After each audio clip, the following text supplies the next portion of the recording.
the signal that he has it streaming. It looks like we're shared up there now, so. Yep. Yep. Cool. Yeah, All right. we're in. Okay. Yep. Well, again, thank you. Shane is here now, so we can get started, right? Yeah. So, no, appreciate it. Yeah, he was meeting with a customer on their usage, so we still get those calls coming in every now and then. So, can encourage anybody to reach out if they're having concerns about the utility bills. Just let us know. We'll be happy to talk it through, and if there are any issues we need to investigate, we're happy to do so. But have Shane Earlene with us, Telsey Osborne, our customer service supervisor, and Evan Kinder, our project manager for utilities. So we've got those folks in attendance. We're all here to answer questions and provide some information. We thought we'd start off first with just kind of a deep dive into each of our utilities, what they do, who does them, some information about those, and then we'll kind of shift into a discussion of our utility billing process.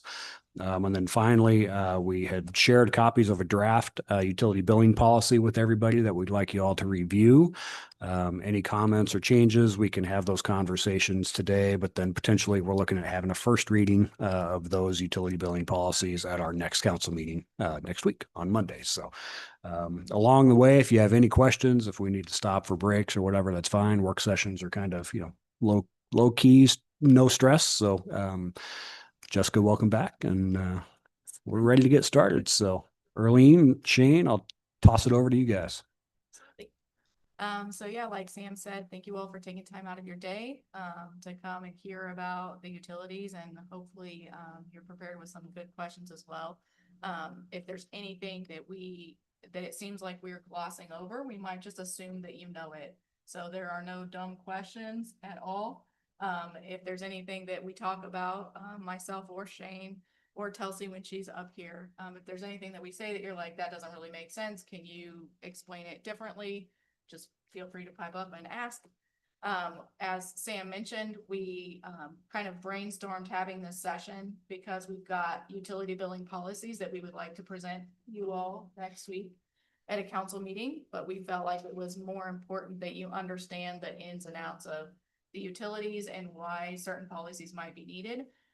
We didn't want to just present the billing process because the billing really is kind of the back end of what utilities are, what they do, what people are paying for. It's very important for you all to know that stuff too. So we wanted to take some time to really go through each of the utilities. We'll probably spend less time on fiber than on the other four because fiber is a very small niche group of people who pay for fiber, who are on our fiber network. And there's just not as much that we field questions about, but also not as much complexity when it comes to the fiber side utility. So we'll probably spend our time on the other four mostly, but if there's any questions about fiber as we go, feel free to pop those in as well. All right, so first things first, why utilities matter. So clearly utilities are essential services. We rely on those every single day. Our city is somewhat unique in that we own and operate 5 utilities. So we have electric, water, sewer, which is also wastewater. That's what it's also called, I should say.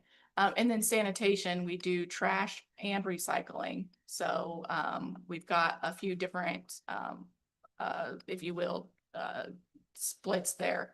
And then we've got fiber, which, as I mentioned, is a limited group of people who are part of our fiber network.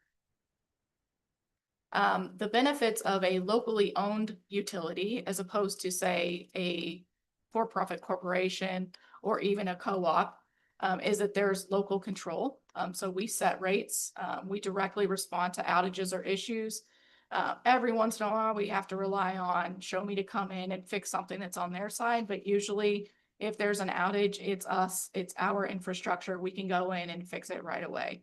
And then we've got the ability to reinvest the revenues in our own community. So the money that we receive doesn't get sent all over America. It really gets reinvested in our community, our infrastructure, and the people who live and work in our community.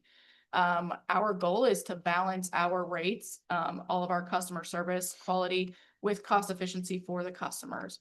So we do our best to take into account the ability to afford utilities when we set rates here locally. So if you were a customer of, say, like maybe Liberty or Ameren, some of those bigger companies, they have to set rates to make it fair to all their customers to share the load of the expense that they have.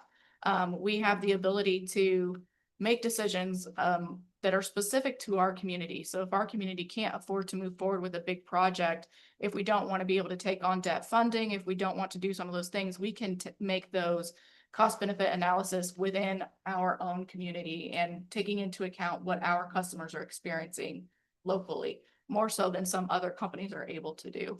And then, of course, as you all are well aware by this point, there's accountability that comes with local control. So as public officials, people who are elected, you all are directly responsible for the oversight of the utility and for long-term planning. So the decisions that you make today on rates may impact our ability to do things later on down the road. But you have the ability to see all of that data and to make a decision that really is best for the community with all of the information that you have. All right, so with that, we will launch into our biggest of the utilities, which is electric. Electric is by far the most expensive to run, but it's also probably one of the, financially, I think of it as the largest one. We've got more employees, there's more infrastructure. You guys probably hear a lot more about the electric rates than you do anything else because it is honestly one of the more expensive things to run. So we'll go with electric first. So power purchase, one important thing to know, we do not generate our own electricity, all of it. We generate a little bit, but we also have to buy from the larger power market, which means we can't set rates only with our own costs. So whatever the market is charging, whatever contracts we have in place, those are the rates that we are paying. Shane can talk a little bit more about the power purchase side. So with our power purchase, Evergy is our manager of our power purchase. With it, we actually are part owner at Sykeston Pole. We get 18 megawatts an hour from them. We're a member of SWPA, which we get 14 megawatts from. Both of those, we get transmission and capacity ratings with them, which helps us in our summer peak and winter peak on our needs there and to meet those guidelines. And our solar farm that we kind of co-own with Evergy, we get, I think, roughly 4 to 5 megawatts capacity out of it. No transmission because it's going directly into our system, but we do purchase that at a cheaper rate. The rest of our power is purchased on what we consider the open market. And with that open market, it could be anything from wind, which they try to push a lot on, to nuclear, to coal, whatever we need to fill those spots that we need that we're not covering in our contracts we have.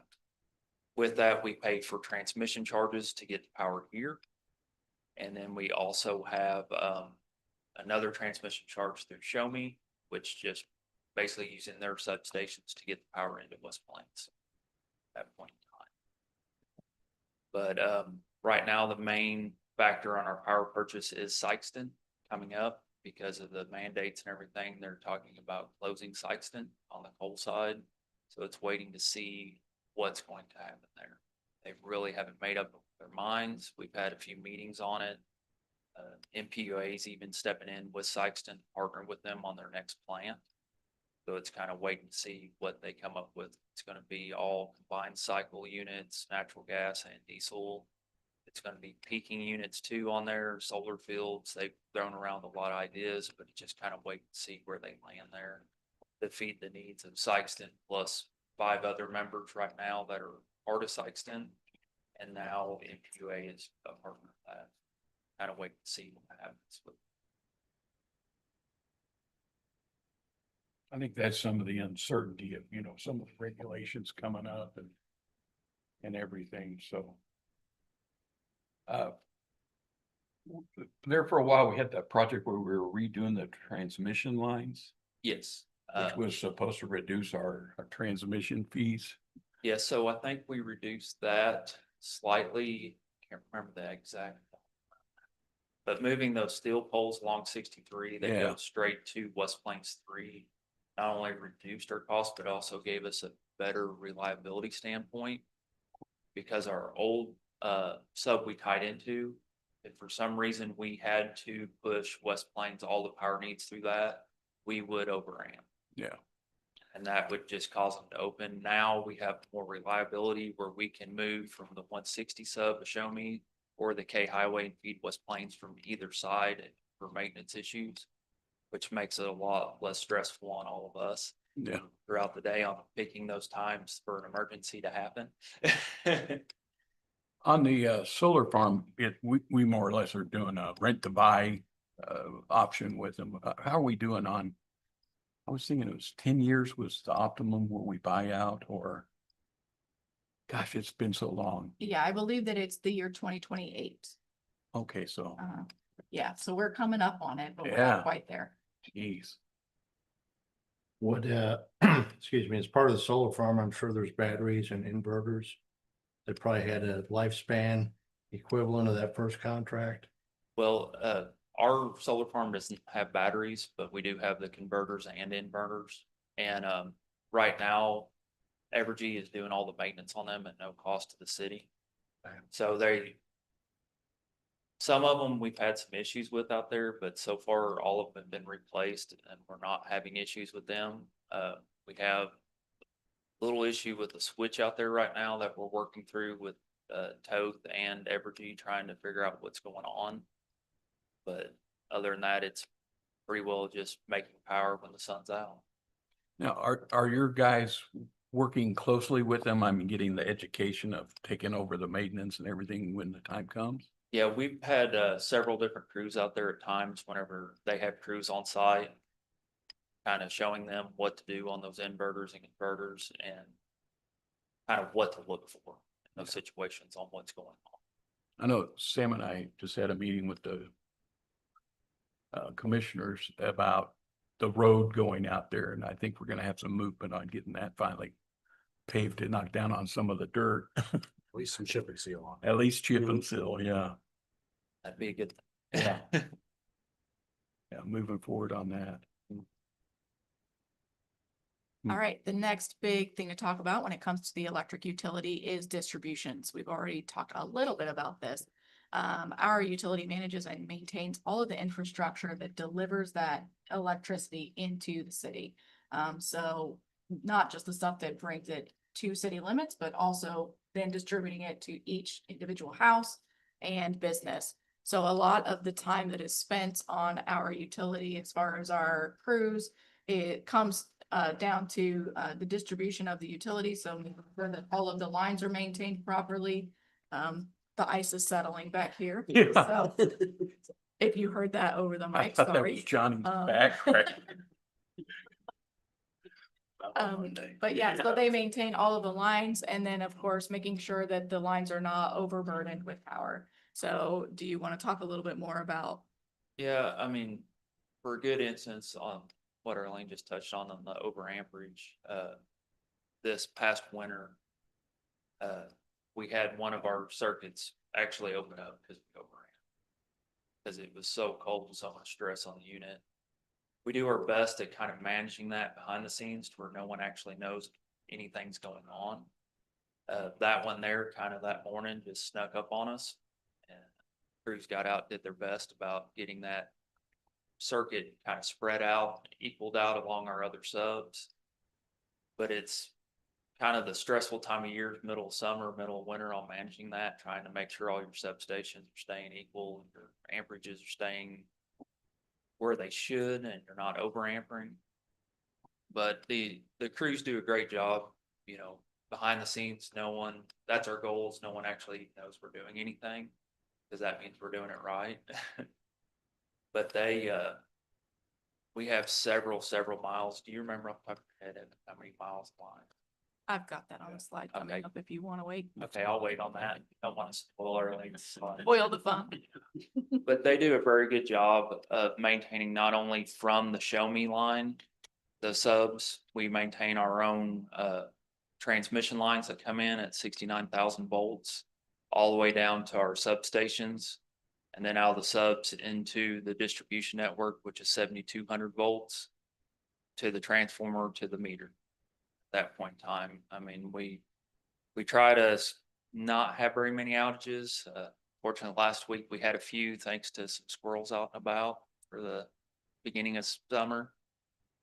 But crews work the best they can, as fast as they can and safely to get that power back on and do a really good job of what they do. All right, and so that brings us, of course, to the last bullet point here, which is reliability. So like Shane mentioned, we monitor the loads, respond to any outages that we have, and upgrading infrastructure whenever possible to ensure that we've got the power supply coming in is steady, it's strong, it's not overloaded, and that poles get replaced as necessary, lines, of course, if necessary. Anything you want to add? We even monitor a lot of stuff on here with our outages, thanks to our Tantalus network, where we see houses that are getting what they call a blink, where their power flashes. Kind of gives us a heads up that there's a transformer getting ready to go bad. So crews go out, inspect, and then schedule a time to change that transformer before it's a 2 in the morning situation or 8 o'clock in the morning where no one has power in that neighborhood. So trying to get that kind of ahead of the game on that a little bit, get those changed out before it is an issue. Now, do you have a map of this that you could pull up and look at the circuitry or, as far as, like a map of outages and stuff, something that the public could look at, We actually do now. Evan was a big part of that, and our GIS team, Cameron and everybody, on making that outage map happen. Yeah. So we have a customer portal that anybody can look at and see. It's more of a heat map. And then we have an internal that actually breaks it down meter by meter, where the crews can see exactly every meter that's out, which helps a lot. And then we also have the SCADA system, which monitors our subs. So we can look at it at any point in time and see what amperage is at every sub at each circuit, even the amperages going out onto the 69 kV line. We're in talks with Show Me, trying to get at Show Me 3 and 1, seeing the amperages there coming out of their subs to where we also know what they're seeing. Okay. And I looked at him because I knew he was involved with setting a lot of that up, so.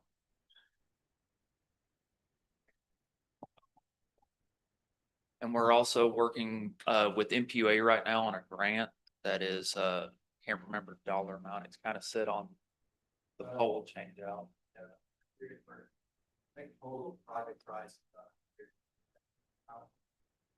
And this is to help change some of those poles in town that we've deemed that need to be changed.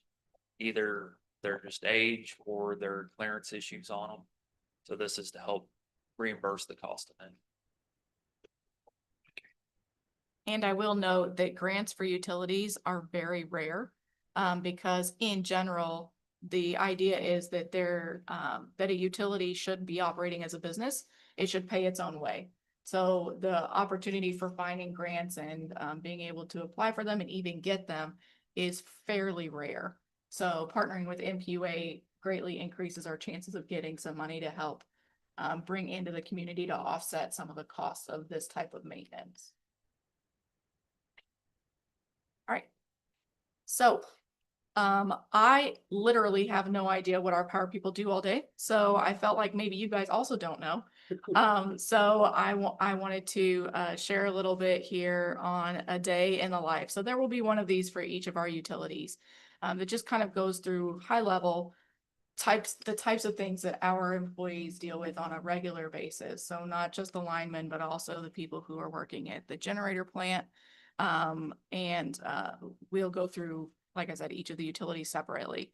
So part of the day in the life, we've got construction and installation. So this is not just power to a new business or a new home, but this is also if we've got things that are going down, we've got to put in new poles if a pole breaks, if somebody runs into it with their vehicle.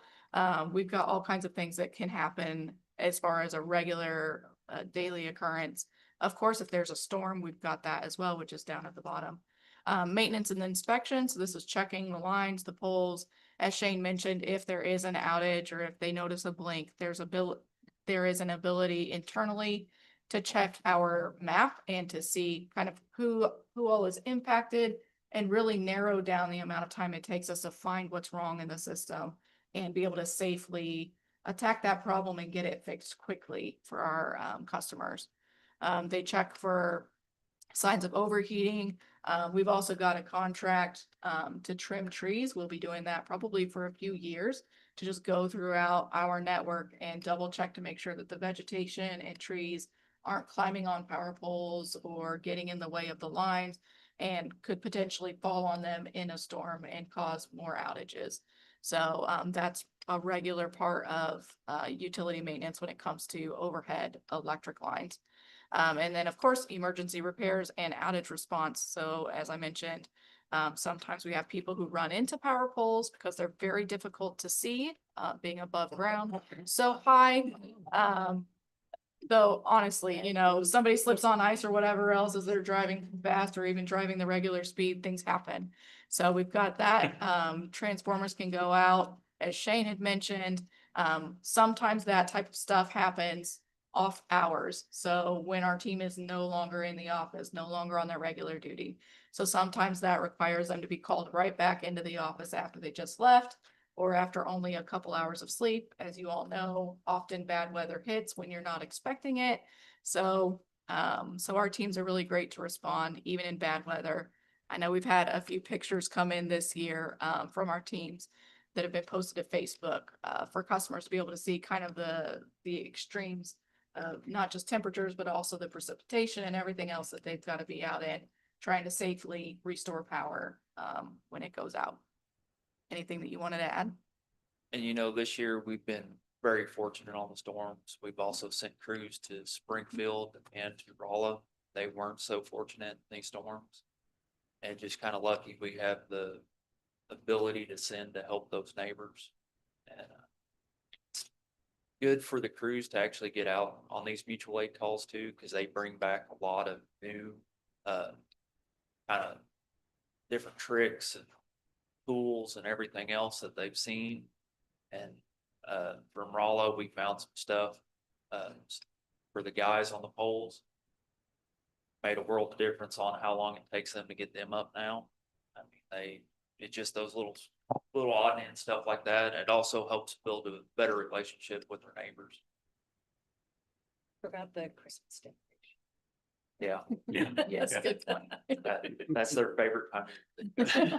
You know, it takes a special person to stand there in the rain and work in high voltage.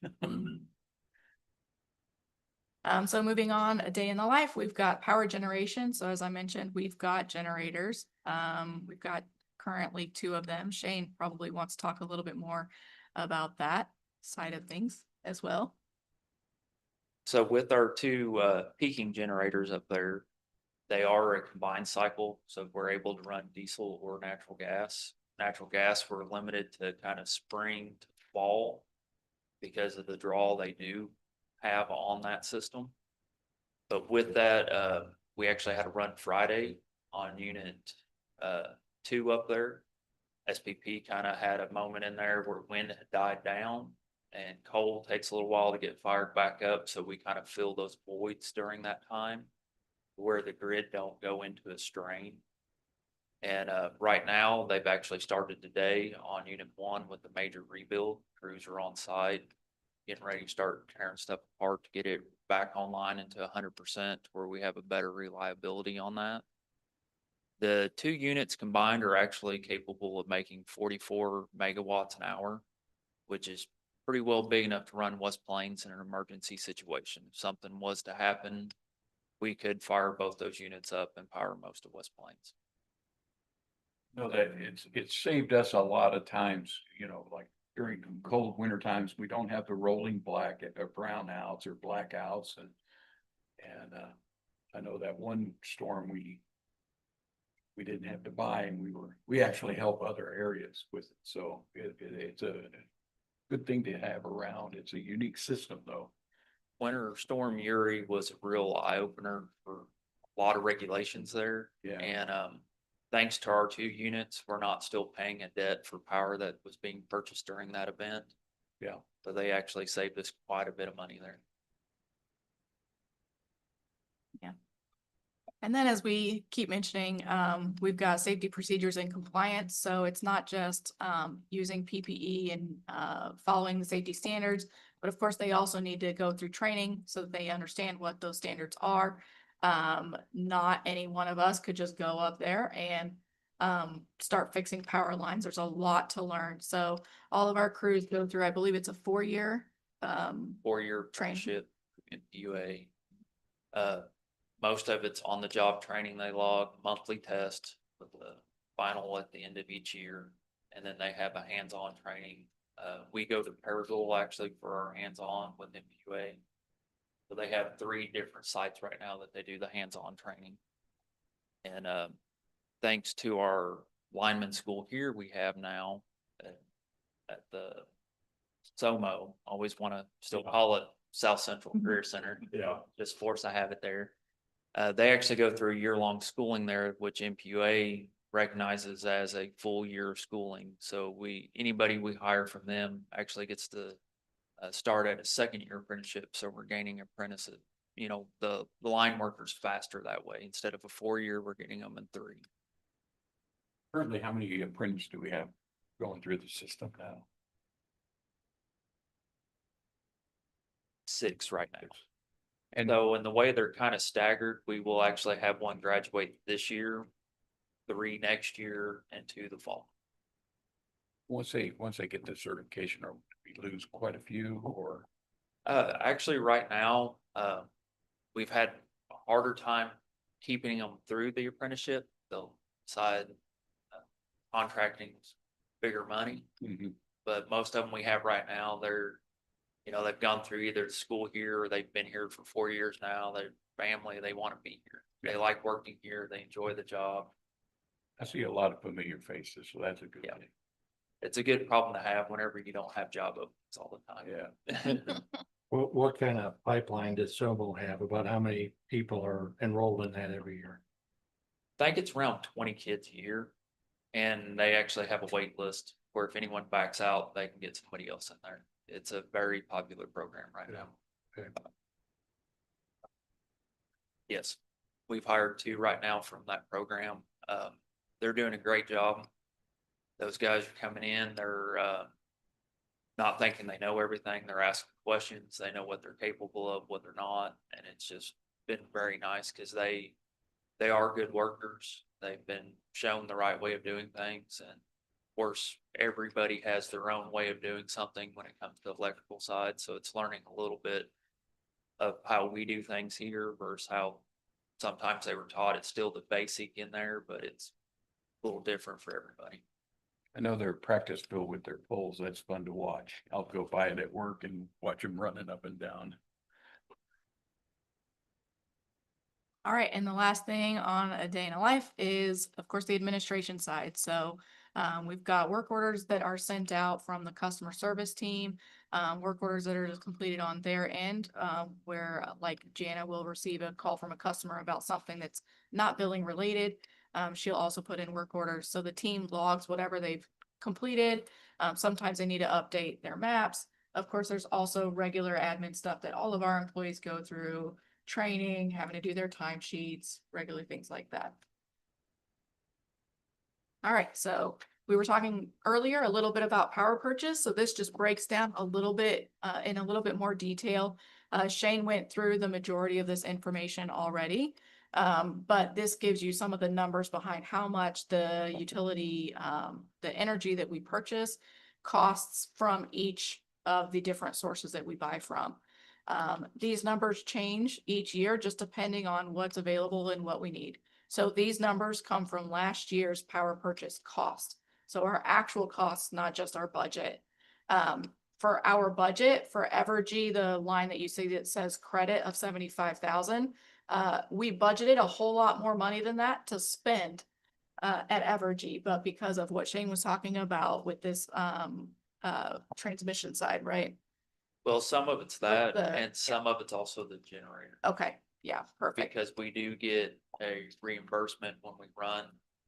If they tell us to run, we will get a reimbursement to make it whole. That's what they call it on our cost. So this year, for our Evergy budget line, we received a credit back toward the end of the, throughout the year, we received the credit, but at the end of the year, the total was a credit of $75,000. So instead of having to pay this year, we actually got money back, which is always nice to hear, right? So our total power purchase this past year was $9.8 million, and that's just the cost of getting the power here. That is not the cost of then distributing it, paying for the lines, the poles, all the things that are more internal to us. So when I say this one's the most expensive, this right here is part of the reason. Now, the cost on the solar energy, that's part of the lease to own part, right? And because right now, I think the misconception is, you know, the solar energy, that's free, and it's not. We're paying for it. But the thing is, it's a cost avoidance. Because we're not having to pay peak prices. We have a set cost that we're getting off. And that. with it, we actually pay a very discounted rate on the power we're receiving from that. Yeah.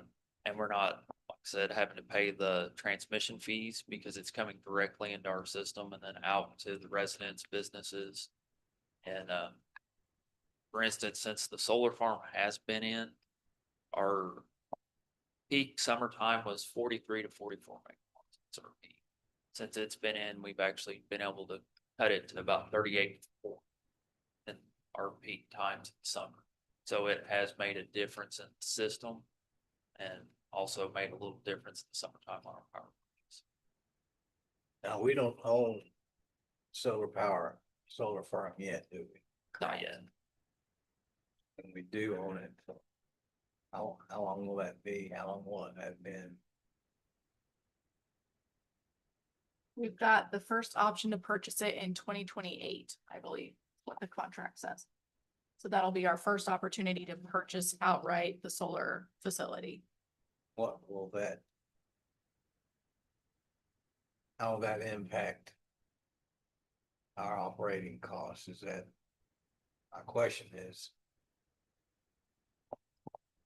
How much will we not pay at that point?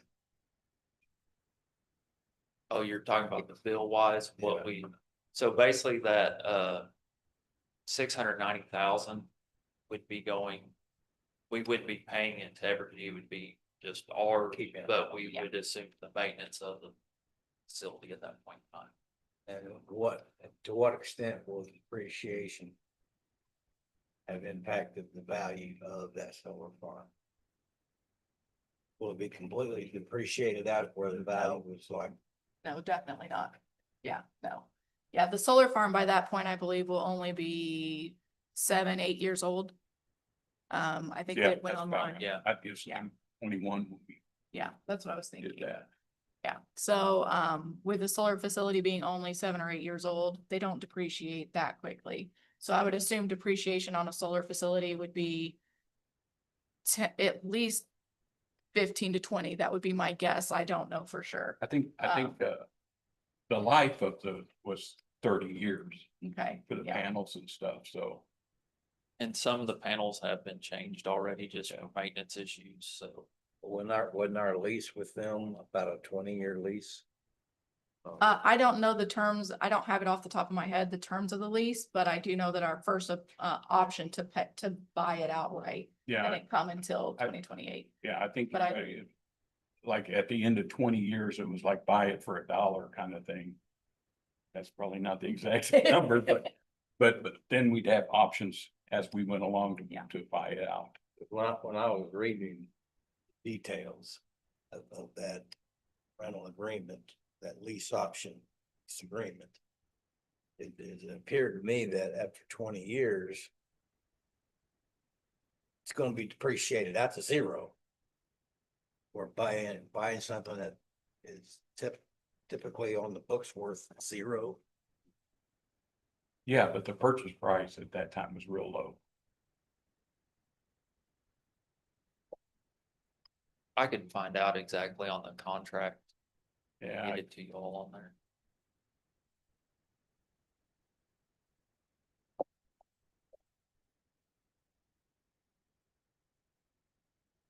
All right, so as Shane was mentioning before, we do maintain a significant number of electric lines throughout the city. So the total number of miles is 267 miles of electric lines. And that's in addition to all of the transformers, which are not just the pad mount transformers, but also ones that go on poles, and the substations, which maintain our power load.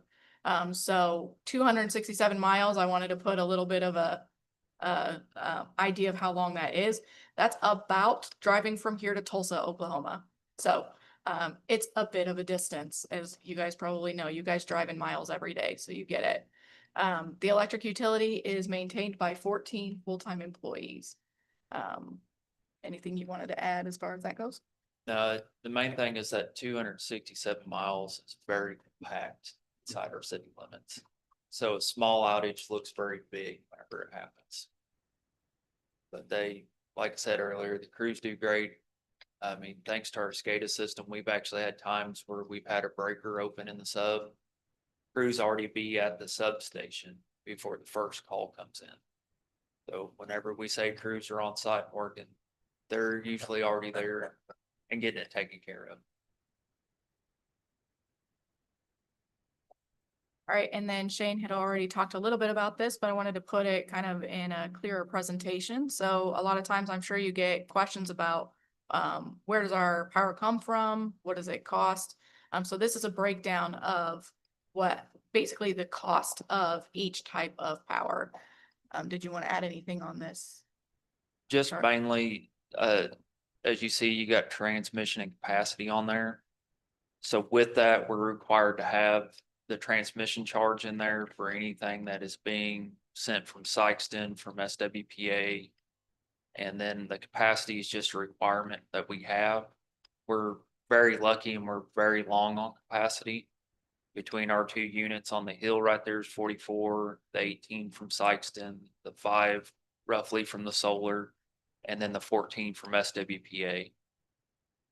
So a lot of cities are not that way, and they're paying roughly $250,000 for 2 megawatts of capacity and transmission a year.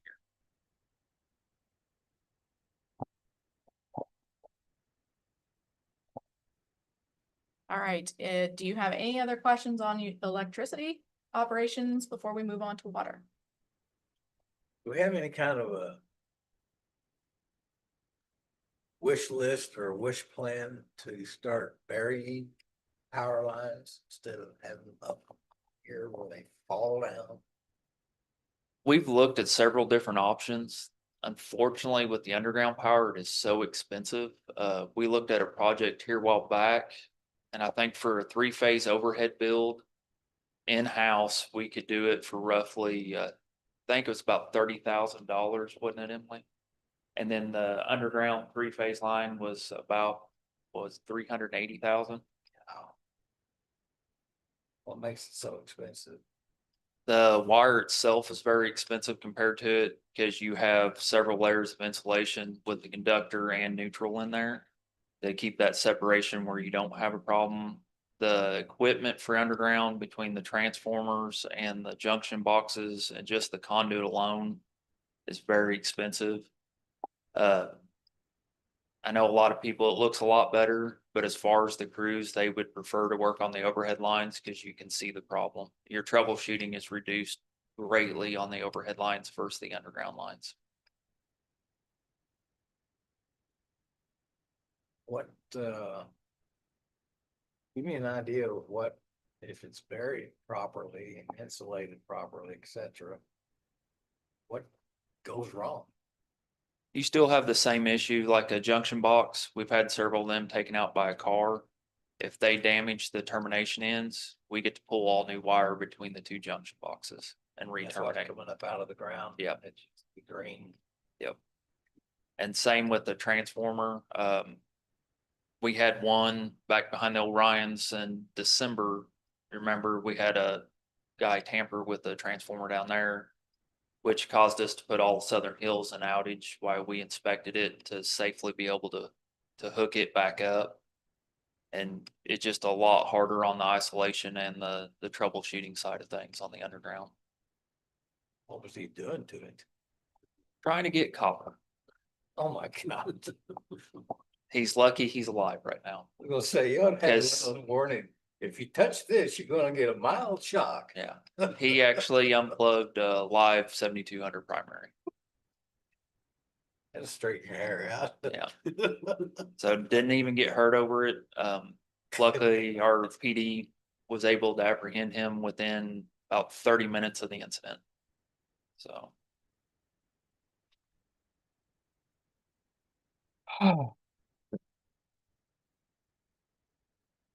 Any other questions on electricity?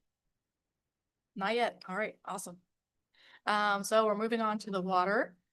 This is drinking water. So same basic concept we'll go through, the source and the treatment. So we obtain water from wells. The water is then treated to make sure that it meets the safety requirements. And of course, quality standards. We don't want it to taste nasty or smell nasty. Then the city maintains the water mains, the pump stations, the storage tanks, all of that, make sure that the water can be safely held, but also distributed straight to the businesses, the customers, the residents who pay for the water. And then, of course, with regulations, we've got strict regulations as far as EPA is concerned, as well as health standards that we need to meet with the water, all before it leaves the treatment plant. A day in the life of our water crew. I know, they look pretty tough. So monitor and operate the treatment equipment, adjusting equipment settings, maintaining all of the operations on the flows, making sure that we've got all of the water quality is being tested correctly, tested timely. There's all kinds of chemicals that they have to add in, maintaining the equipment in the facilities at the treatment plant, and then of course the record keeping and reporting to the regulatory entities as needed. Shane, did you want to add anything on the treatment side for water? So really on the treatment plant down there, they're very well monitored on everything they do. Unfortunately, sometimes we've had a bull order placed by DNR. But it's because they're being honest on their records. So they report anything instantly to DNR that sends up a flag. They monitor it from the time it comes into the plant throughout the whole part of the treatment process, all the way to where it hits the clear well. So they know everything that is going on with that water as it moves through the plant. Thanks to our filter rehabilitation we done, water's actually moving through the plant better and more efficiently. And now that all three of our high service pumps have been rebuilt, we're actually able to pump more water out of the plant at a better efficiency rating on that. So it actually also helped with their power usage down there on that.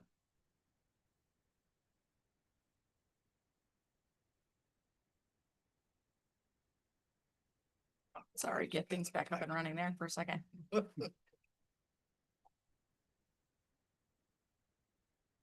right, And we're starting now on adding the pumps for the water towers, right? Yes, we're actually going through the engineering process right now. With a tower will be the first to help that additional storage on those towers up there. We're Yeah. also have planned for an inspection on an aid in Whitehaven this year with the relining of aid. So whenever it's said and done, aid will be like a new tower again. I have some ideas for that tower. I want to run through you. What happens if they reline the inside? Is, I'm assuming that's taken offline somehow? Yes, So we is will. that all done with a pump at that point, or? We actually take that tower offline in non-peak season, so it'd be the fall of the year when the usage is the lowest. And they will, I forgot how long the last time we had it done, but the company that gets in there, they get in there pretty quick, get it clean, get the new lining in and ready to refill. So it actually is an impressive process that they do and how quickly they can do it.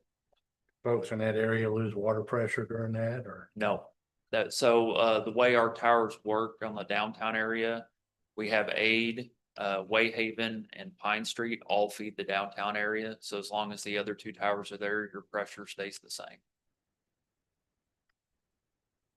Where's Pine Street? It is back behind the daycare there off Preacher Row. Can't think of the name of that daycare. Learning tree. Learning Tree. It's right behind Learning Tree. Yeah, okay, It's kind of hid up there in the woods. yeah.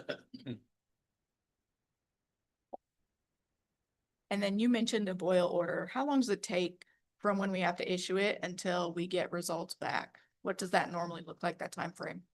It can be as fast as 24 hours on a boil advisory when we issue one. It all depends on the area and how many tests we have to do, and then on the lab on how long it takes them to process it, because they all have to go to a certified lab.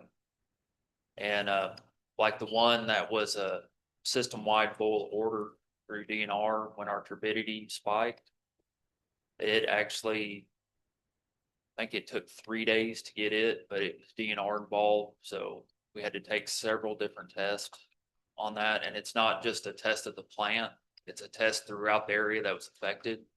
So most of the time we have to do a minimum of 3, all the way up to, it can be 10 to 25. So the water treatment plant, they'll go out to residents, take samples at the home and send them on. How are we doing on the inventory of, the lead and galvanized steel?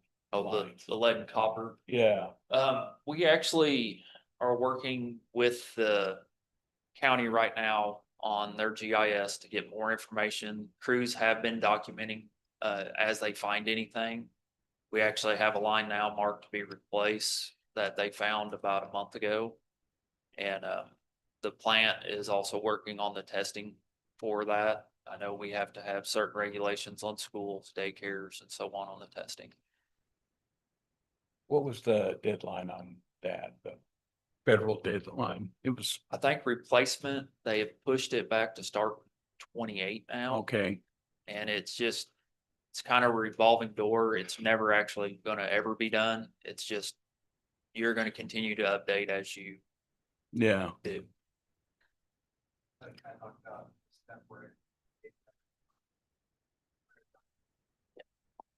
So yeah, we did send, and I'm sure everyone got them if it was unknown. Yeah.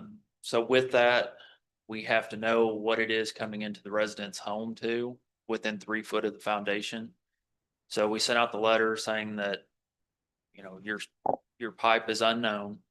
We had to do a DNR letter, so it kind of very grim in the way it's worded. But with that, we've got a lot of phone calls back, a lot of emails stating, hey, mine's PVC coming in, mine's PEX or galvanized or anything. So as that, we're making a spreadsheet to collect that data. And in November, I want to say we'll get to send out again for any other unknowns we have.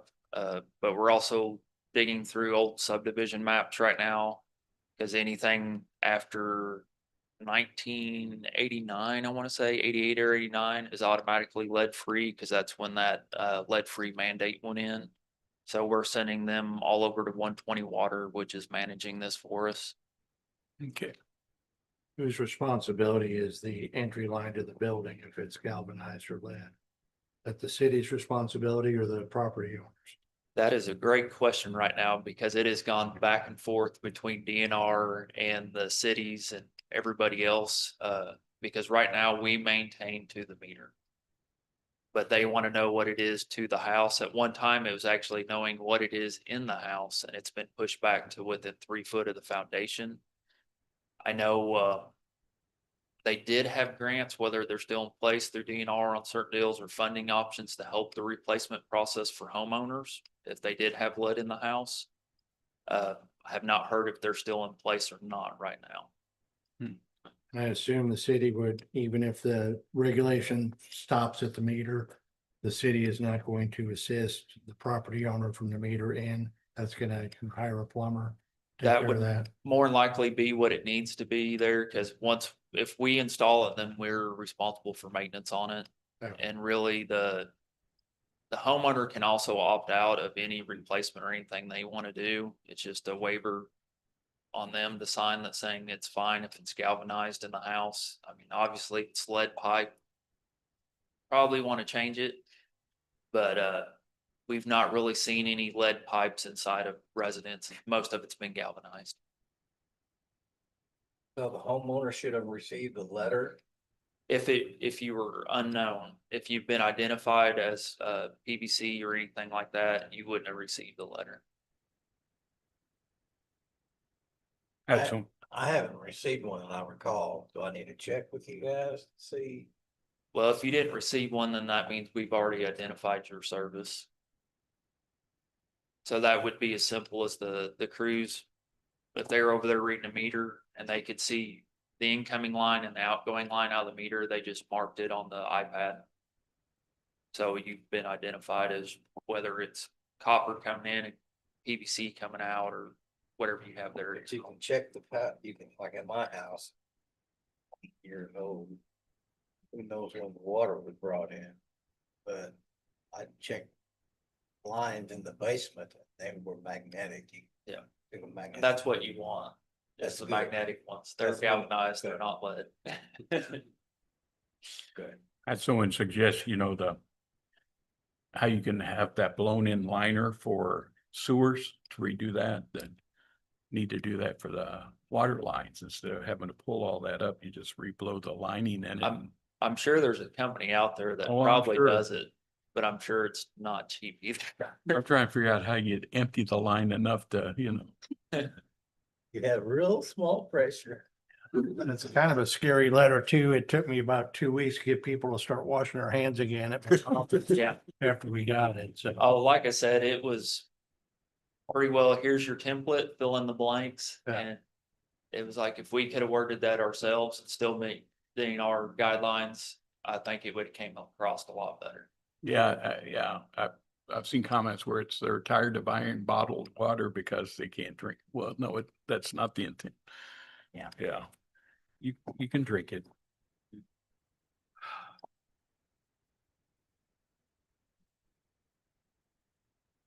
Okay, cool. I know, as an elected official, all these services, we want to keep this stuff in-house. We want to control this. We want to have keep our own destiny.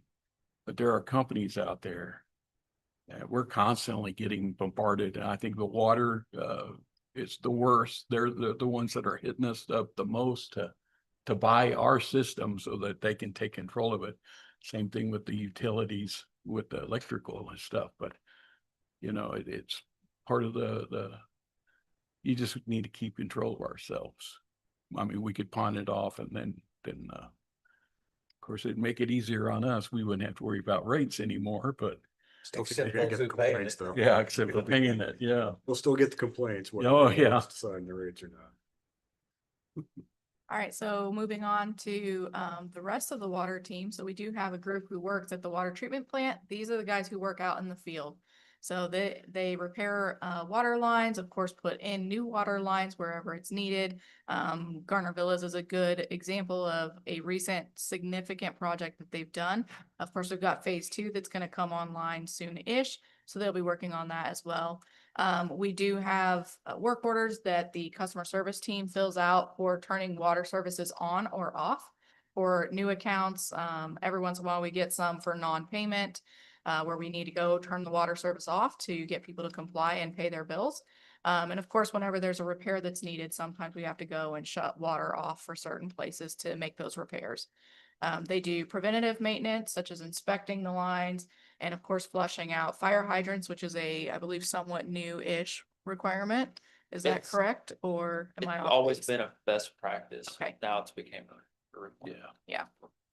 And then, of course, responding to any customer concerns if they've got low pressure, if they think that they've got a leak or any meter issues.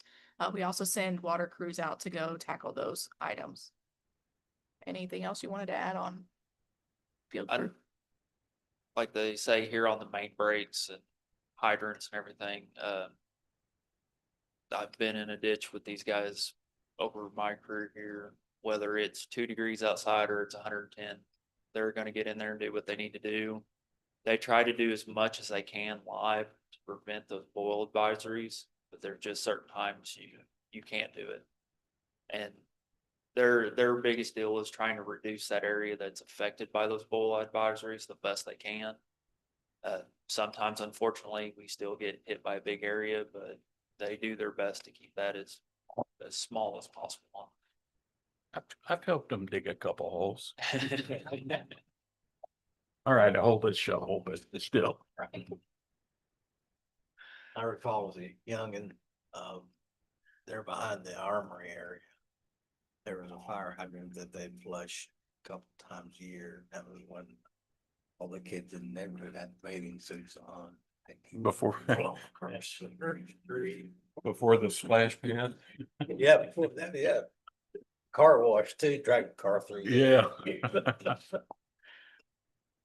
All right, so by the numbers, the city maintains 163 miles of water pipes, which of course is not just one long pipe, but it's thousands of different sections, joints, valves, connection, all that stuff rolled together. So when we talk about repairing a line, they're not just popping out a segment and putting a new one in. There's a lot that goes into this. 163 miles is about like driving from here to Jeff City. That's a little bit of a drive. The water distribution system is maintained by 11 and a half full-time employees. And then the water treatment plant is operated by 4.5 full-time employees. So you see that half, that's a supervisor that's split between the water and the sewer side. So that's what the half is. We don't actually have half a person who works here or somebody who only works, part of the time. The water distribution system includes our meter readers as well. So we currently have two meter readers. They mostly read water meters because that's the majority of items that don't read into our system. Anything else you wanted to add here? As far as our water system goes, we have anything from a 3/4 inch service line to a 2-inch main, all the way up to a 12-inch main. That is all part of the system, and anything we do, we have to be very careful with the hydraulics of our system.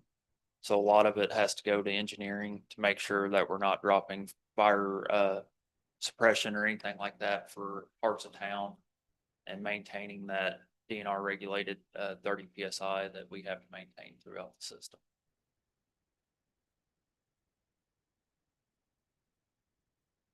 All right, Wow, any other I- questions on water before we I- move on? I had one. Let me see if I can get it to come back. Oh, sorry. Feel free to interrupt me. Well, no, he was on the roll. I didn't want to.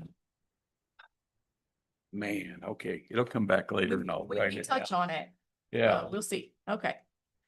So sewer is the next of the utilities. The sewer collection system it collects wastewater from homes and businesses. That wastewater flows through the network of underground pipes over to our treatment facilities. So this is like our water treatment process, but it's exactly opposite. So of course you want all the wastewater to be taken away from your home, not to be sent to your home, right? At least hopefully that's how it works. The treatment at the plant, the water and the biosolids are separated. The water is cleaned. Both of them are returned back to the environment. So I'll let Shane talk a little bit about that before I move on. So the way the wastewater treatment plant works, we're actually have moved to a non-chlorine plant quite a while back. So everything, how this is separated, goes through our oxidation ditch, which introduces what we call bugs into the system to help get rid of some of the bad stuff. They go to clarifiers, which separates out a lot of the solid versus liquids. Liquids would go through the sand filters, from the sand filters to UV treatment to kill any of the bacteria before it's reintroduced to the water system or the creek thereby. I should clarify on that.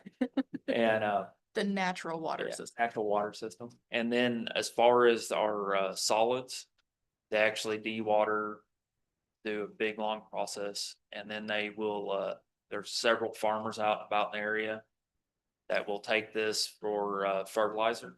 They do soil samples every 4 years, I want to believe, on this to make sure we're not exceeding any kind of levels in the soil as far as metals, even the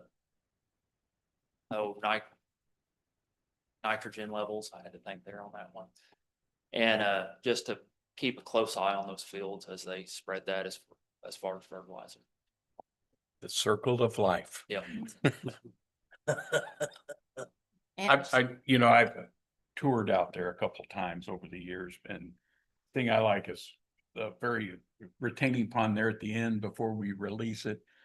I mean, good Lord, it just needs some koi, because it's, you know, with all the vegetation growing in it and everything, because the water's so clean and pure there at that point. Yep, and as Shane mentioned, we've got a lot of strict environmental and health standards on the sewer side as well that we do have to meet. So there's a lot of testing on their side that goes on as well.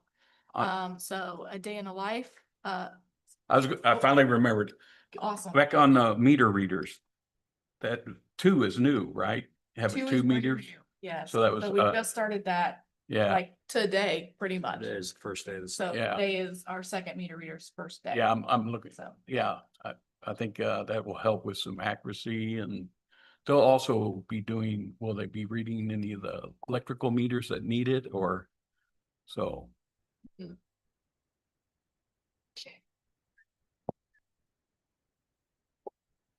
So the 2 meter readers that we have, the second one did just start today. The other one started last Monday. The plan is that anything that doesn't come through our online system, they will read, whether it is electric or water.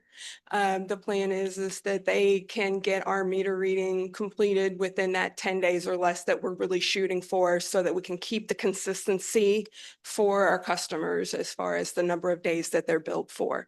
And then they will also jump in line with our other meter technician once they're trained up to help with the work order side of things, as far as doing meter changes for our residential meters, 3/4 inch meters, and any other turn-offs, turn-ons, occupant change work orders that we get whenever we have a resident change or Good. business change. Good.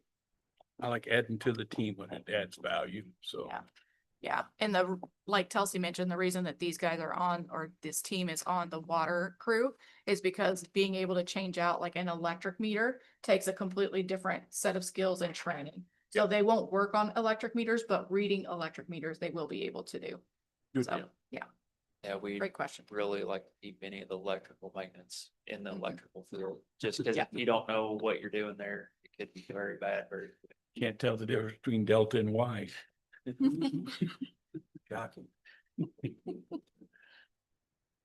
All right, so we're moving on to a day in a life. Vernon felt like it would be very appropriate for me to introduce the turd tools to the presentation. So That's thank you, Vernon. Vernon Hunter. I also wanted to mention, because this looks a little silly, I did use ChatGPT for all of my people, and this guy is basically standing kind of in an open manhole. So you do what you can with ChatGPT. Sometimes they do awesome and sometimes they do silly things. So it is what it is. So our crew generally doesn't stand like that. But they do monitor and maintain the equipment. So when we're talking about the treatment plant side of things, pumps, blowers, clarifiers, Shane has already mentioned a lot of this, digesters and aeration tanks. They sample and they test the wastewater to make sure that it's compliant. Manage the sludge and biosolid side of the process to make sure that those also meet regulations to be able to place them on farms. And then, of course, the record keeping and regulatory compliance side of the house.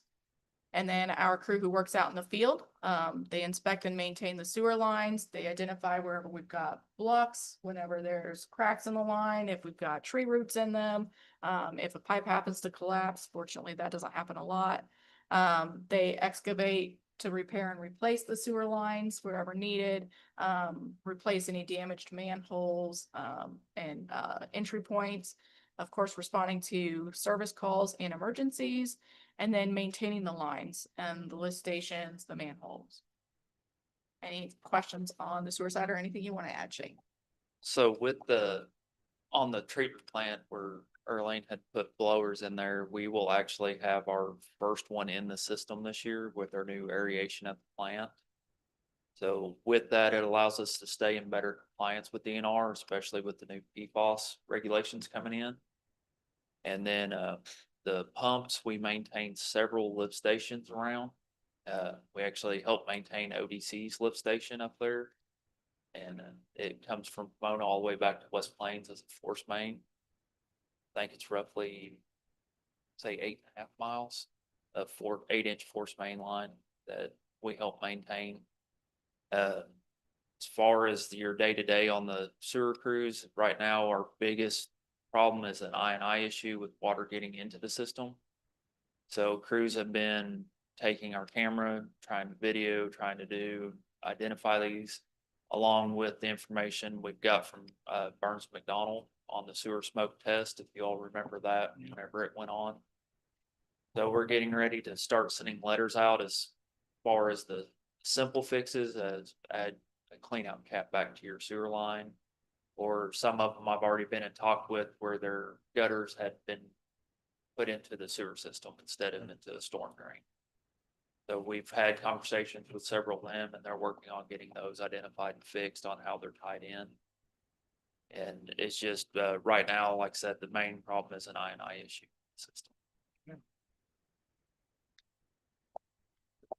Did we haven't done any of the, where you, like I was talking about earlier about relining the sewer lines. We haven't done that in a while, have we? We haven't done it in a while. We're waiting for data from Burns McDonald to be Yeah. finalized, kind of more on a data driven instead of this is where it needs to go.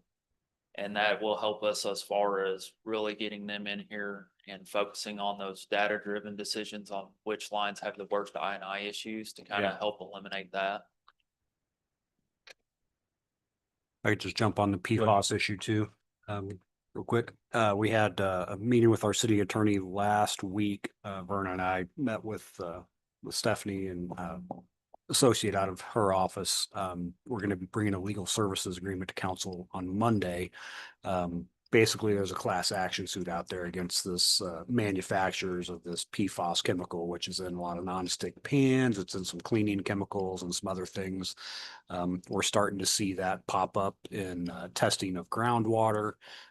So again, it's kind of whose responsibility ultimately is it going to be to make sure that this stuff is treated? Is it going to be on the manufacturer side, or is it going to be on the cities or the companies that provide the water services to residents? So basically, there's some money available out there, so that depending on how that question gets answered, potentially cities that are part of this class action will be able to capture some of those dollars to help with treatment of the chemical that's in the system. So you'll have that information to you on Monday in terms of the legal services agreement, and then we won't know really for sure what the next phase of the cleanup or the testing process will be.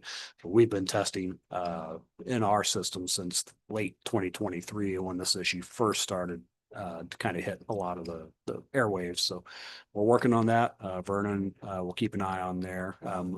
Determines eventually, potentially, we mentioned the biosolids application.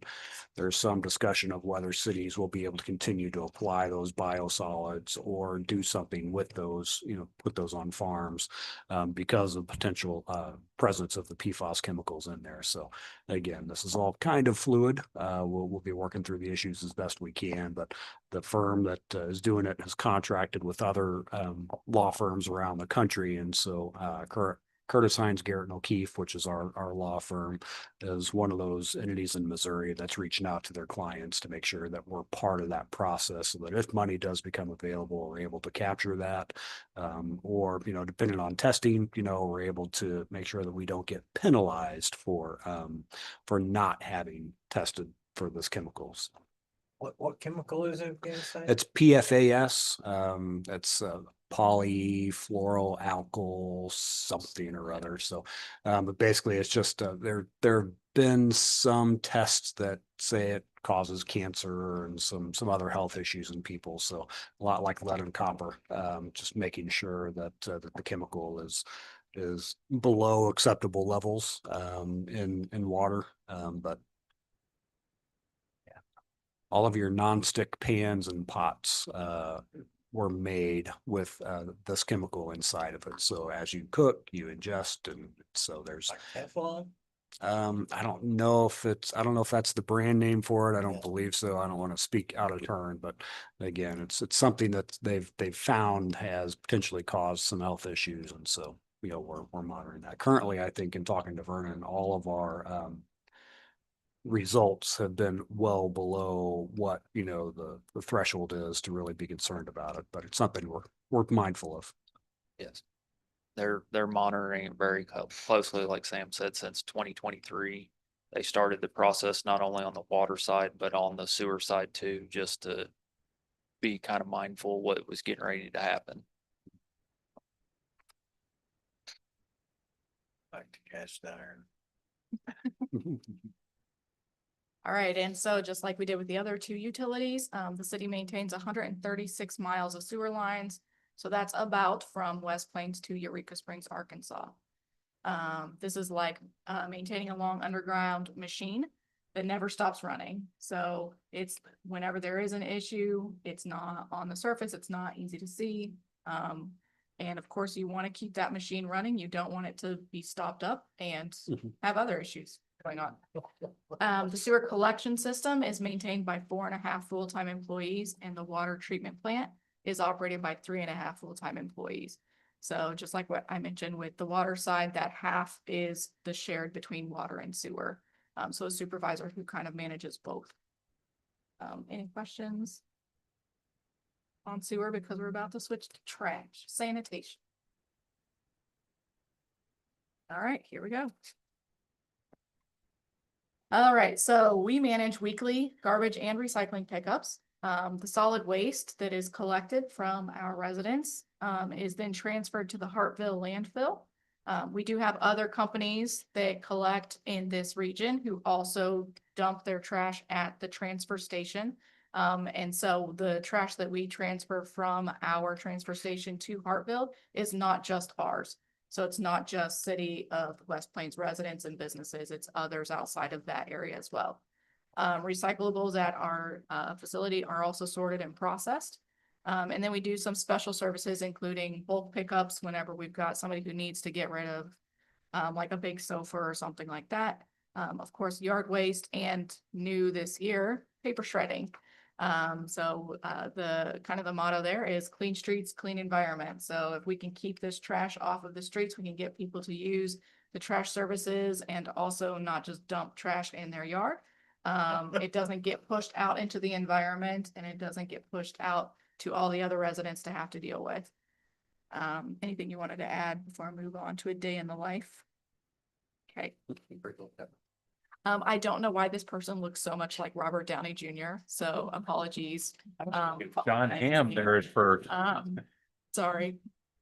So on the collection side, of course, we've got people who operate and ride on the sanitation trucks to collect trash and the recyclables along assigned routes. This happens on a regular basis, of course, as you guys would know. We've got routes that are assigned that are picked up on specific days of the week. Shane, do you want to add anything? I'm not going to just pop right through these. I'm going to let you add. Go. Right now, I'm sure everyone's noticed the new trash cans that are coming out. They've started running the new side load truck, and one of our biggest routes, they ran it with that truck. And a route that usually takes the driver and loader from 7 o'clock to lunchtime to run, they were able to run it in 2 hours. So it's really reduced a lot of stress there on times, but also the new cans. All of our trucks are able to dump those new cans. So all our loaders are very appreciative where these new cans are, because they're not physically having to lift them anymore. And they've done nothing but been happy about the not picking up a 200 to 300 pound trash can to dump in the truck. The transfer station. So the team at the transfer station, they direct the incoming trucks. Of course, every once in a while we get somebody who's brand new, who has no idea where to go in the facility. They weigh the vehicles for billing purposes, operate the heavy machinery like loaders and compactors to manage the waste piles, because as you can imagine, that stuff piles up quickly. They load the long haul trucks, and of course, we've got a team of people who delivers that refuse all day long, running a route from West Plains up to Hartville and back all day. Anything you wanted to add on the transfer station side? So just like our other water and sewer, DNR regulates our trash service. With that, their main focus is up there at the transfer station, making sure none of that comes from the transfer station is able to get into waterways, which we have a very good drainage up there that goes into our sewer system. So it kind of helps keep all that there at the station and then out to our sanitary sewer system. The long haul drivers, not a road I like to drive in my own rig, so let alone a semi to Hartville. But they are very dedicated and work long hours making that trip back and forth. How many trips a day do they make? Most time they'll do 2. Sometimes during spring cleanup stuff, they've gone up to 5. Holy. Sam, you've ridden along Yeah. that trip. Yep. How's the road? I will attest to Shane's comment. That is a scary road to ride on, let alone drive a semi on. So kudos to our guys that do that. And I can tell you as far as riding on the back of a truck, it is actually not as bad as what people think. I would pick the fall or the spring when it's not as hot. But it's kind of nice not being able to hear your phone ring for the day. When will new trucks start arriving? We've got one right now, second one planned for next year. And with those 2 trucks, they should be able to run all residential routes while our rear loads focus on the dumpsters and commercials. Reason I asked, I think about the second week. I had the new truck, I was up and about, and the truck comes about my house about 7:15 or 7:30. I'm looking out the window, seeing I'm gonna see the new truck.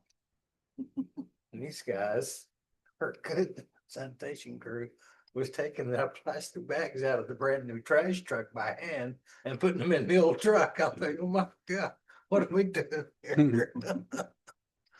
That's when administrator said, well, it's gonna be a while before we get our other truck. I like how we have them named already, though, the trucks. We can thank West Plains Elementary for that. That was quite the fun day over there with those kids. I bet so. What they name it? Yeah, Trashzilla was the name for this Yeah. trip. Trashville? Trashzilla. Trashzilla? Yeah.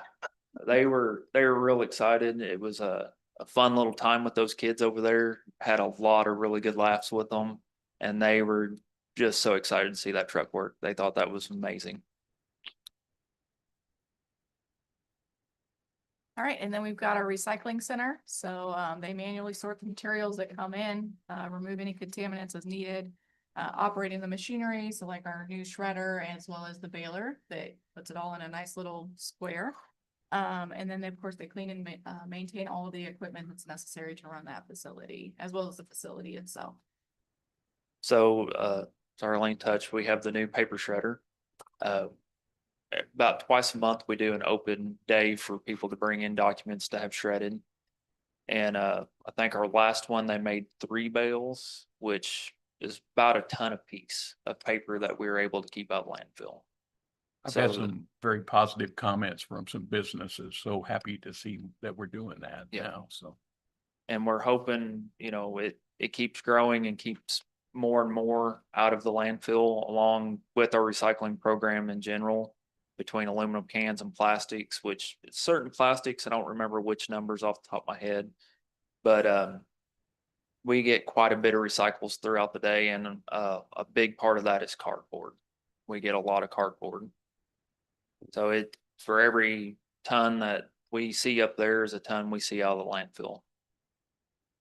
Does the recycling program generate income, or are we just doing that to be socially conscious to keep stuff out of the landfill? Don't we? Kind of, We get paid more for shredded paper Yeah. than we do for loose paper. So that's one of the reasons that we invest in the So shredding. we do sell the glass, Yeah. sell the steel. we the sell aluminum. anything that we get up there that we take in for free. They do process and they will make bales out of them, basically just 1-ton square bales. And we have a bid process that we reach out to several vendors that will buy that, Okay. and then they come and load it.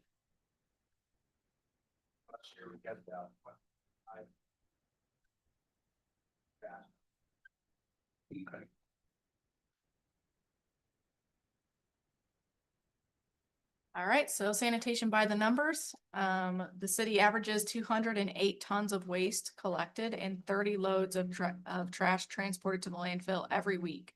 So as far as miles traveled, it's about 4,000 miles per week. On average, that's traveled to the landfill. That's not including people, like our crews driving around town collecting the trash. If you want to know how much 208 tons is, a small two-story house can weigh about 100 to 120 tons. So this is two small houses, basically, of trash every week. The sanitation utility is maintained by 25 full-time employees. That includes our drivers, the collectors, the people who operate the equipment, so the heavy machinery, as well as the long-distance haulers. So with that, 208 tons, that is just what our drivers and collectors pick up here. This is not including what is hauled in from other towns. So I think it's, with that added, I think it's closer to 750 tons is what they haul.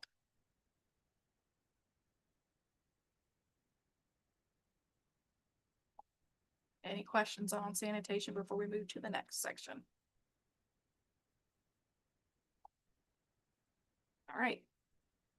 So in discussing some of the operations, as I mentioned, we're really not going to touch on fiber a whole lot. Is there anything that you did want to say about fiber before we move on?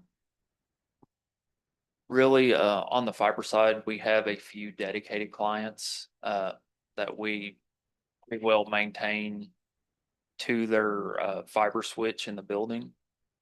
And then we have most of the city buildings now, we're still in process of adding our kind of outlying resources.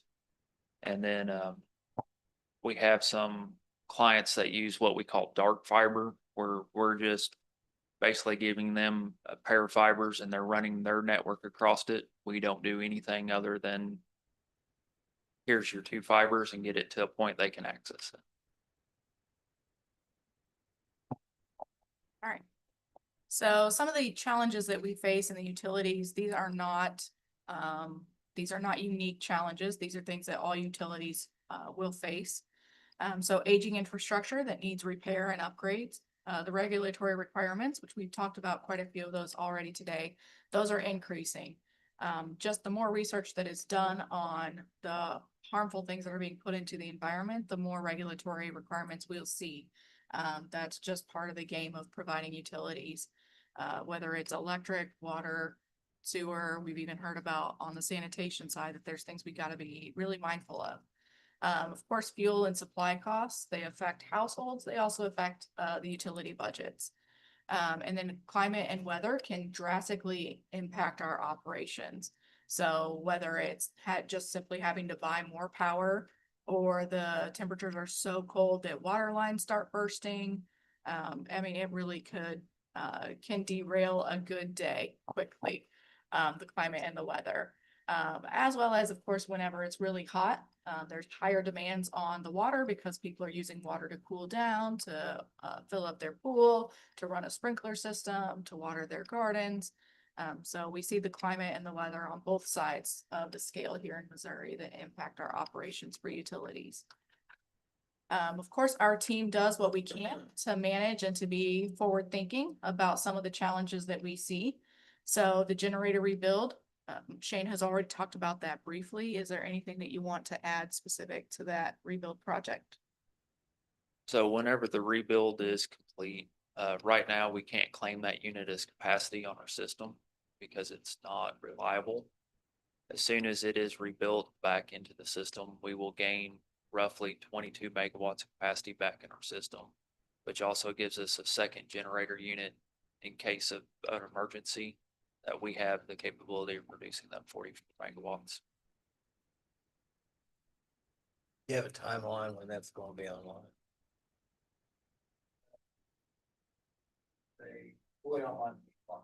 Yep. Then are we gonna have upcoming maintenance on the second one or? We're going to look and see what we need to do. It won't be nothing to the extent of this unit here. Unit 2 had a major rebuild. Say it was 2016, Sounds about somewhere right. right there. Yeah. It still has minor issues, but something that won't be to the extent of unit one. The golf course well, I don't know yet if that is operational, but I know it's well on its way. Pun intended. So we're actually on the golf course well, they have the well in place. We're waiting on weather to dry up to where we can move the dirt, get the water line dug from the wellhead over to the pond. And then also bore the new service line into that for the power side. But it's all, there's about 8 foot of dirt over there around that we kind of can't get to right now because it's not drying out. I know with me and water hazards, right, I've already hit the well once, you know. You turn a sprinkler on, I'll hit it. One thing I did want to mention on the golf course well, for anybody who may be listening and or anybody on council who doesn't remember it. I don't remember things well, so I like to reiterate anything I do so that you guys think I'm super smart. So the golf course well project came about during the drought a couple of years ago. Providing water to the golf course was maxing out a lot of our own needs as a city, using that amount of water. The water on part of the golf course is treated potable water. And we felt like that was something that the city can look at, a better way to get water to those areas so that we don't lose the investment that's already been made in the golf course. So that the grass doesn't burn up. That may sound silly, but replacing those types of things is incredibly expensive. So we looked at a better way to provide water to the golf course area that is being currently watered with treated potable water that can be better maximized in the system for residents and other customers. So that's the purpose, the point behind the golf course well. And now I'll move on to the water tower booster pumps. We've already talked a little bit about it, but can you discuss a little bit more about how a water tower works and what the purpose of the booster pump is? So with the water tower, I want to say it's every 2.41 feet equal 1 PSI. So that's basically our pressure tanks for everybody in West Plains. With our water towers though, as tall as they are, I want to say 8 is like 94 feet, somewhere right in there. We actually only have about 10 feet of usable water before the pressure start dropping. So there's several 100,000 gallons of water in that tank. So with this booster pump, it allows us to use more water out of that tank and maintain that pressure because they will be on a VFD, which allows that slowly to bring that pump up to match what pressure's there and just maintain that. And then that way it don't involve somebody's water line under their sink blowing apart because all of a sudden they have 80 pounds of pressure where they had 45 before. But and with that, it gets us in better standing with DNR on our storage capacity needs. So if everything goes well with A Tower, we're trying to look at moving on to Wayhaven after that and the next physical budget and trying to get it up and going to where we have, I think between A, Pine and Wayhaven, it would give us roughly almost 3 million gallons of usable water to let the plant actually have a breather throughout the day and be able to refill the towers throughout the evening in a non-peak situation. All right, and then next we've got the aeration system. So this is at the wastewater treatment plant. We did, as you all probably remember, we did a study with Burns and Mac, asked them to give us numbers on what it would be like to rehab our existing wastewater treatment plant because it definitely needs a little bit of rehabbing. The dollar amount, we will get to this later, but spoiler alert, the dollar amount is a lot more than what we can afford. So our wastewater treatment team came back with an idea to start with little pieces, the things that we can't afford that would make a significant impact in the results that we're seeing on our wastewater treatment. I'll let Shane go into a little bit more detail if you'd like. So with the aeration, what this is a submersible aeration. So right now in high flow events, our aerators are paddles that sit on top of the ditch that force water to move and introduces air to it for the treatment process.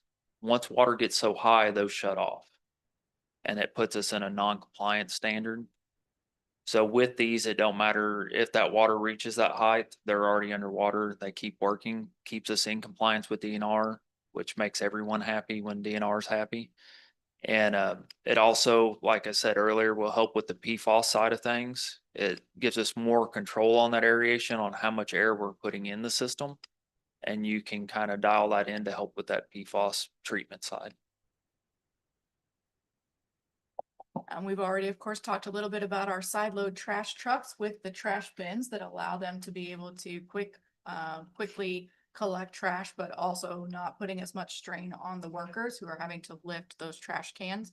The new trash bins were necessary because, of course, with a side load truck, you need a certain type of can that can be picked up easily and dumped into the truck. Anything you wanted to add on our side loader? So with the side load, some of the guys have been actually getting a lot of experience with this truck. I think they're down to 10 seconds per can right now to pull up, empty one, set it down, and move to the next can. We looked at several different trucks here whenever we went out to bid on this. Anything from the front load to the side load to the top side load. And as far as a maintenance side, we went with the side load versus the front. It's far less maintenance. And we did the drop frame because everyone we've talked to said that the drop frame allowed for that transition that we're going to go through, where you can still pick a bag of trash up and throw in the truck. You don't have to have it in a can because it will be a little bit of a grace period in here as we transition to the side load. And then last but not least, our commercial paper shredder that we've already discussed as well. So this is a new addition this year.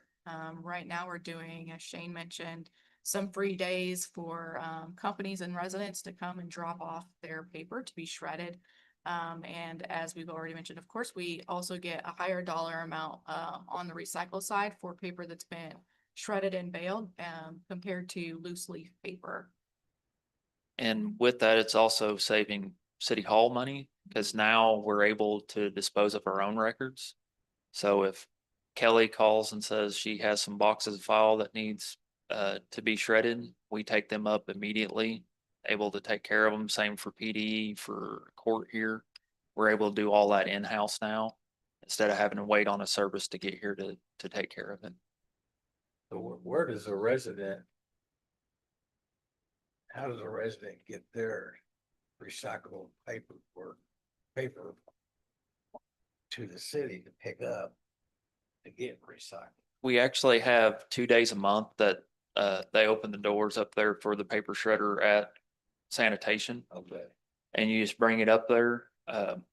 They go through it. The only thing they ask is the black binder clips can't go through the shredder. Paper clip staples, it chews them up and just right on through. But they ask for those to be removed, and it's pretty impressive if you get time to go up there on one of the paper shredding days to watch that thing, because it's turned pretty down as far as power just to make sure it lasts as long as it can. But it will take almost a whole sleeve of paper at once. So you want the staples out? No, staples are leave it fine. there. Yeah, staples and paper clips are fine. It's the black binder clips. How about those silver things that go across the top on a lot of the old? They I would want not. those out. Yeah, it'd be like the binder style. You'd have to take them off. Okay, As long as it's paper clip or staple, you're fine. wow. All right. Any other questions? These projects. I think, anything else? just real quick, say you take your personal ones up there, do you get to see them get destroyed? I mean, because a lot of times, I mean, that's a good time to get rid of old tax papers and stuff like that. And Oh, you still want that confidentiality of, We've No. had several bring up just, there's one couple came up there and they brought 3 or 4 boxes. Wanted to know what we charge, said it's a free service, and he said, that's good because this is 2001 here. I have all the way up to right now, so I'll be making several trips up here getting rid of my papers. Yeah. But anything that a resident comes up, business owner comes up, if they want to watch it go through the shredder, they're more than welcome to stand there and watch to make sure that their confidential files are disposed of properly.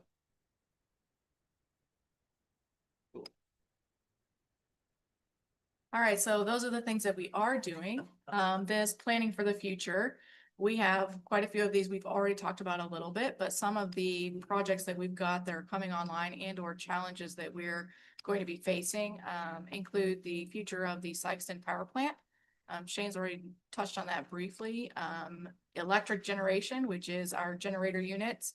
Again, we've already talked about that. The solar facility, which will be coming up for potential purchase in the next few years.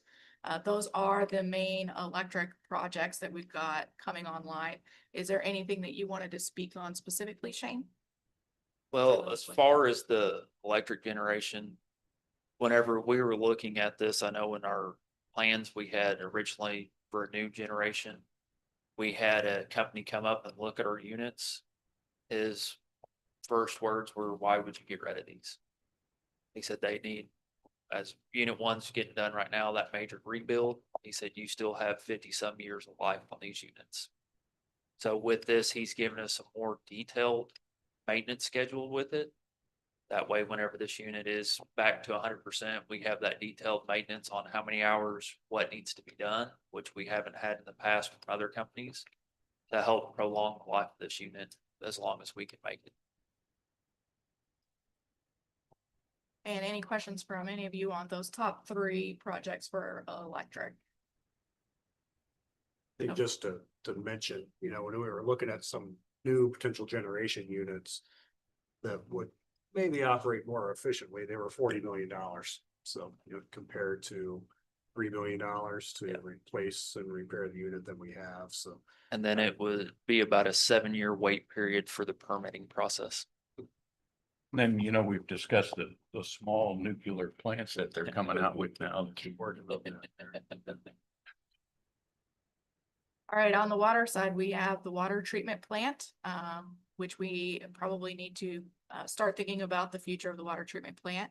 Nowhere near as urgent as the wastewater treatment plant, which we'll get to in a moment. The splash pad recirculation project, that also was born a little bit out of the drought that we experienced a few years ago. The splash pad currently is set up to also use potable water, but it doesn't have a recirculator in it. So the water basically goes down the drain and new water is brought in. So it doesn't just recirculate the water that's being used. So that's a project that we've been discussing for reducing the amount of strain that the city places on the water system. And then the lead line replacement, which is service lines for water. We've already talked a little bit about that as well. Anything else you wanted to add for those 3, Shane? So with the water treatment plant, part of the booster stations at the tower is to help prolong the life of that plant, along with what we've kind of already done there at the plant with the new media and the filters to help that water get through the system faster, and the rebuild on the high service pumps. We've got a maintenance schedule on them on when to have them rebuilt again and kind of staggered out, just to help get that efficiency as close as we can to being 100%. I know, you know, we had that one presentation where we were getting probably within 10 years of being at max capacity. These changes that we're making, obviously that's extending that capacity a little further. So The tower boosters will make a huge Yeah. difference on that capacity. on the splash pad, wasn't the issue with that, the cost of the chemicals and redoing that, or? I think part of the issue is having space on the site to be able to take the water out, recirculate it, Yeah, clean it, if you will, and push it back through. I believe that part of the issue was, and anybody who is here who remembers can correct me, part of the issue I think was having a pump that has to run 24/7 to push the water through Yeah. the system versus something that's gravity fed for at least part of that process. So I believe that that was part of the additional cost, if you will, on the splash pad recirculator. Anybody else who knows a lot more than me, feel free to. I was actually still on a crew whenever that was going on, so I was one of them that got to wire that one in to turn it on.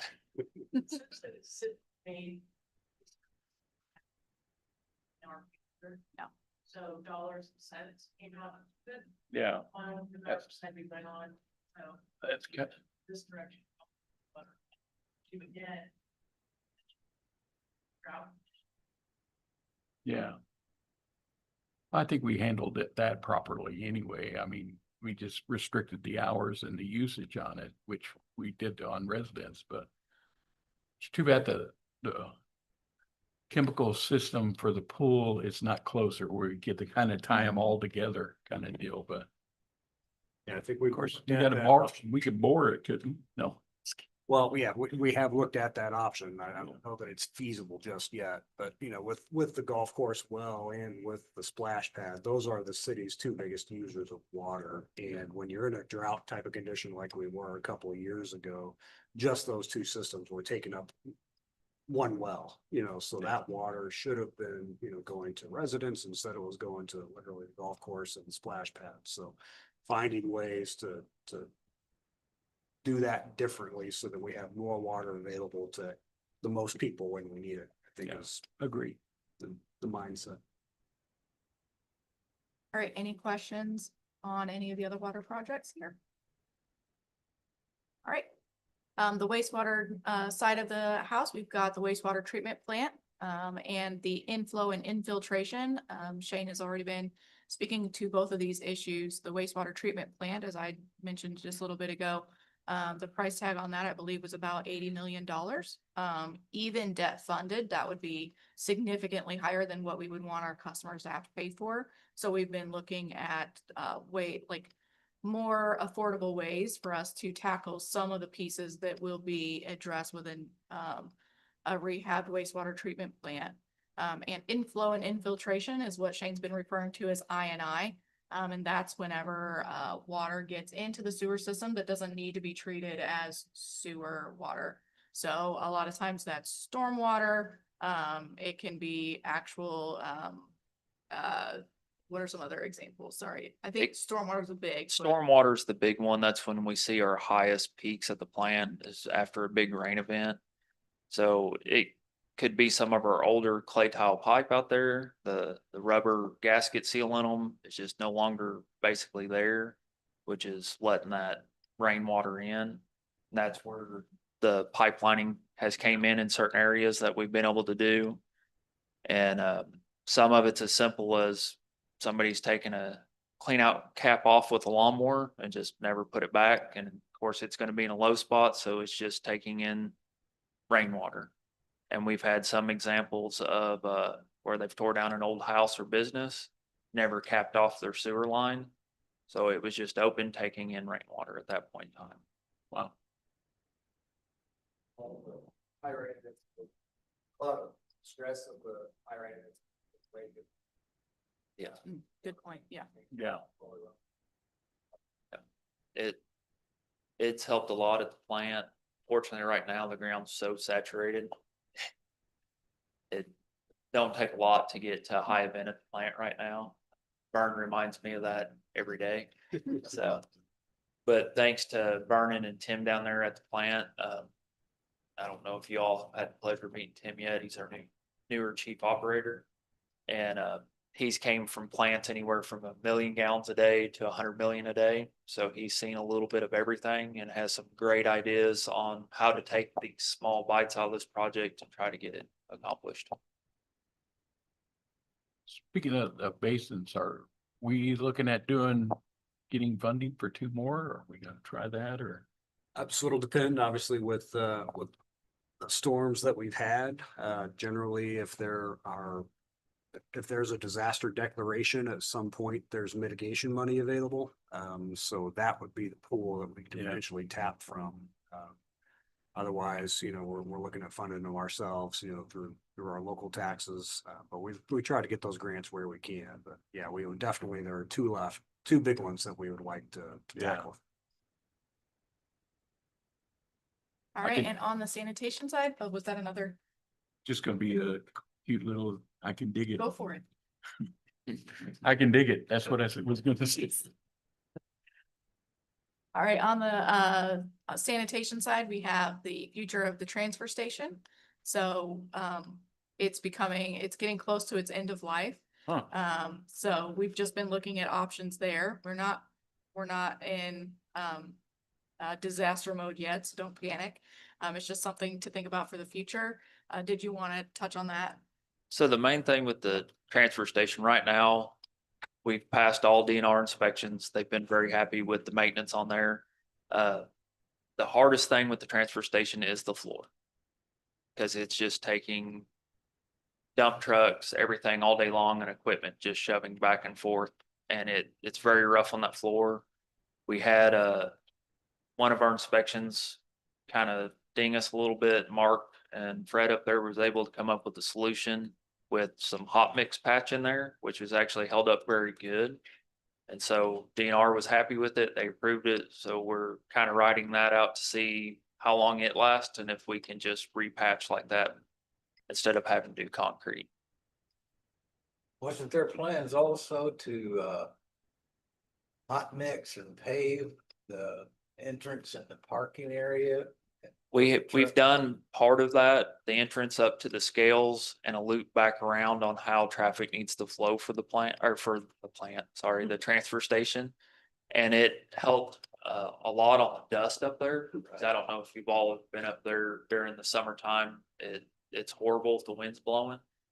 So our equipment up there, we were changing out air filters instead of every oil change is about every 2 weeks.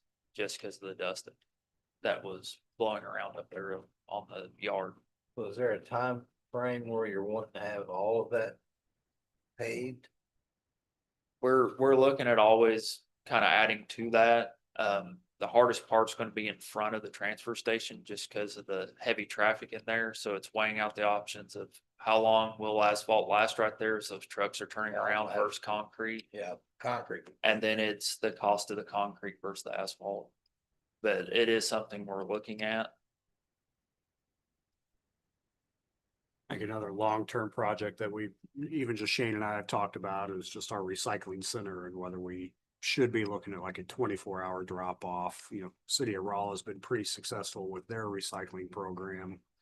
Where I think they've even suspended the curbside recycling pickup because they've seen such a tremendous use of their 24-hour drop off centers. So potentially looking down the road at a system like that where literally anybody could come up any time of the day, sort, you know, their recyclables, drop them off where they need to. And then, you know, again, we'll continue to offer curbside recycling for now, but we'll wait and see what happens in the future if there's a need to continue that program or if it's being used well enough that we just operate that 24-hour center. You know, it's another potential savings that we can look at down the road. So Now, do they have like drop off points throughout Raleigh or just I think they just have one one center. specific? They have one specific area there that they drop off that's right there at their recycle center. So that way the equipment is all there on site. They change out bins as they get full. And the nice thing about the 24-hour drop off, it not only just allows our residents, but anybody in the county or surrounding Right, areas to right. be able to drop off after business hours. Cause I know there's a lot that, you know, work throughout the day and they're not able to. We've had several people come in on their lunch hours that I know live in the county. I know them personally that drop stuff off at the recycling, just trying to do their part where it's not expensive on them to get their trash taken care of throughout the county.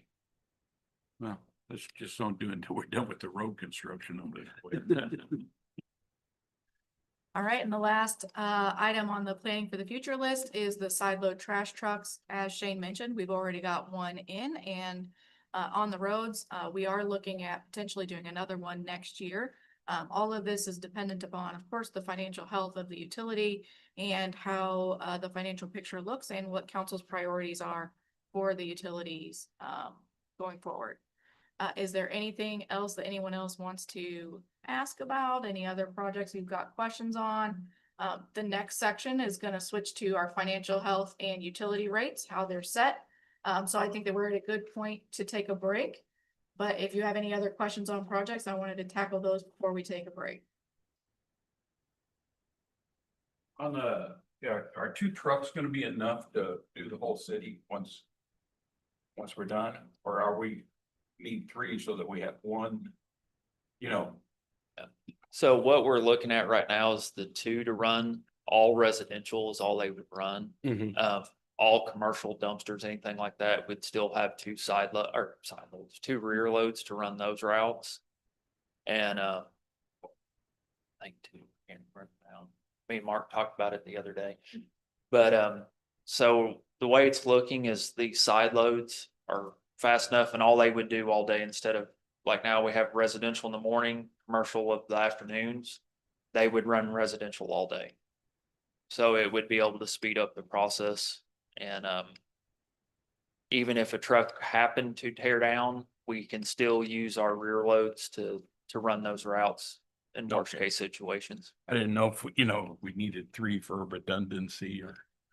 That would be Backup. hopefully in the future, Yeah. once we get them both going real good instead of, and when we replace one, keep one as a backup at that point in time. Exactly, yeah. Okay, We're not changing anyone's trash day pickup yet. So no, Yeah. We're hoping not to. conversation might need to happen one day, but again, let's get the second truck in, see how things are going and figure that out. All right, if there are no other questions on projects, I think we are ready to take a break. Would you guys have we already discussed how long a break should be? No. Brought some lunch, so again, Mayor, we're taking up everybody's lunch hour, so. we yeah, figured we can either pause the live stream, Tommy can do 2 different streams, and then we can come back, or whatever you want, could probably going and just don't eat into the microphone.